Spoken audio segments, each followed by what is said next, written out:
நம்ம Ashwin sweets and ஸ்நாக்ஸை export பண்றதுக்கு 7373041434 மற்றும் www.ashwinsweets.com கான்டாக்ட் பண்ணுங்க.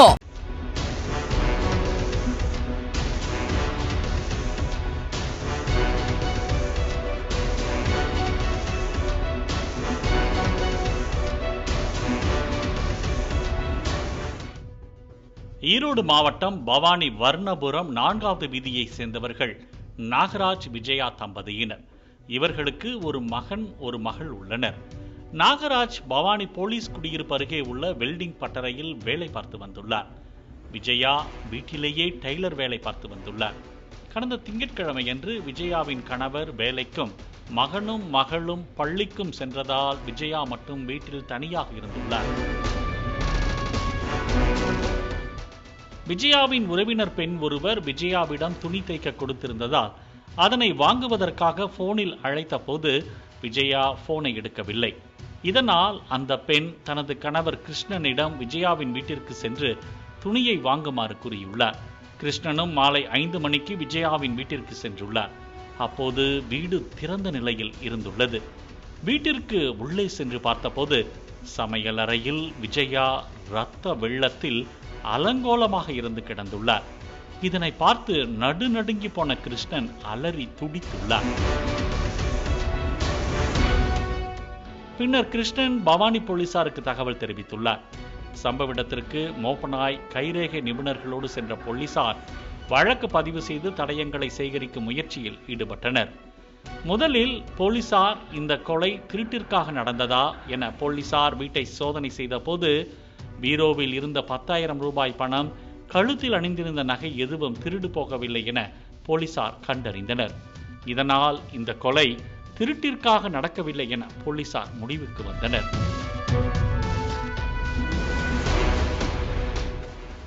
அருகில் உள்ள வீடுகளில் பொருத்தப்பட்டிருந்த சிசிடிவி காட்சிகளை கொண்டு விசாரணை நடத்தப்பட்ட போது கடைசியாக விஜயாவின் வீட்டுக்கு வந்து சென்றது நாகராஜுடன் வெல்டிங் பட்டறையில் வேலை செய்து வரும் சக தொழிலாளியான மோகன் என்பது தெரிய வந்தது.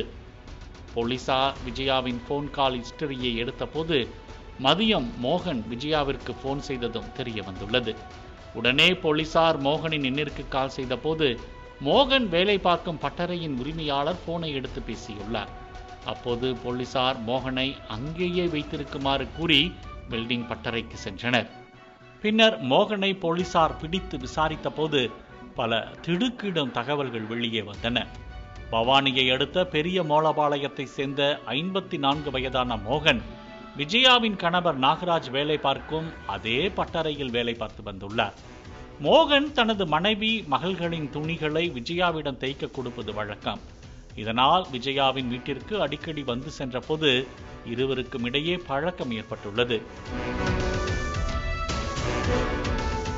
நாளடைவில் இருவரும் நெருங்கி பழகி 8 வருடமாக திருமணத்தை மீறிய உறவில் இருந்து வந்ததாக கூறப்படுகிறது. சம்பவத்தன்று மதியம் நாகராஜ் மதிய உணவிற்காக வீட்டிற்கு சென்று சாப்பிட்டு விட்டு மீண்டும் பட்டறைக்கு வேலைக்கு திரும்பியுள்ளார். இதனை கண்காணித்த மோகன் நாகராஜ் பட்டறையில் இருப்பதை தெரிந்து கொண்டு விஜயா வீட்டில் தனியாக இருப்பதை அறிந்து விஜயாவிற்கு போன் செய்து தான் வீட்டிற்கு வருவதாக மோகன் தெரிவித்துள்ளார். வீட்டிற்கு சென்றதுமே மோகன் விஜயாவிடம் உல்லாசத்தில் ஈடுபட முயன்றுள்ளார். அப்போது விஜயா மோகனை தடுத்து நிறுத்தியுள்ளார். அதனை எல்லாம் கேட்காத மோகன் வலுக்கட்டாயமாக உடலுறவில் ஈடுபட முயன்ற போது தனக்கு மாதவிடாய் காலமாக உள்ளதாக விஜயா தெரிவித்துள்ளார். இதை ஏற்றுக்கொள்ளாத மோகன் விடாப்பிடியாக விஜயாவுடன் உறவில் ஈடுபட தொடர்ந்து முயன்றுள்ளார்.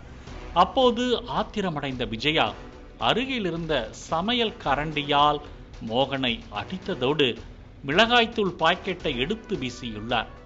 ஏற்கனவே தான் நினைத்தது நடக்கவில்லையே என்ற ஆத்திரத்தில் இருந்த மோகன் தன்னை தாக்கியதில் இன்னும் கோபமடைந்து அங்கிருந்த கிரைண்டர் குழவி கல்லால் விஜயாவின் பின்பக்க தலையில் அடித்துள்ளார்.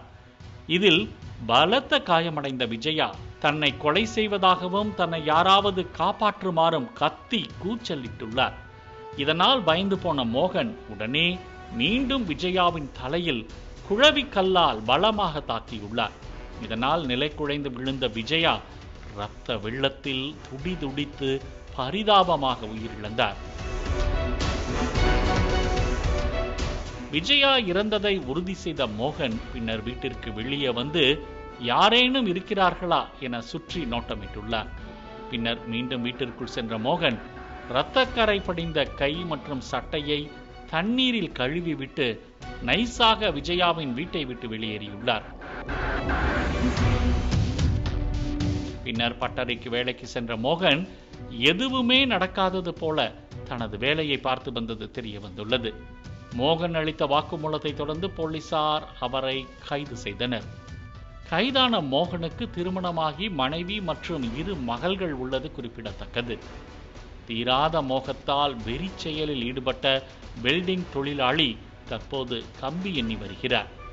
பாலிமர் செய்திகளுக்காக அந்தியூர் செய்தியாளர் சக்திவேல். நம்ம அஸ்வின் ஸ்வீட்ஸ் அண்ட் ஸ்நாக்ஸை எக்ஸ்போர்ட் பண்றதுக்கு 7373041434 மற்றும் www.ashwinsweets.com கான்டாக்ட் பண்ணுங்க. பிளே ஸ்டோர் மற்றும் ஆப் ஸ்டோரில் இருந்து பாலிமர் செயலியை QR கோடு மூலம் பதிவிறக்கம் செய்யுங்கள். செய்திகளை உடனுக்குடன் பெறுங்கள்.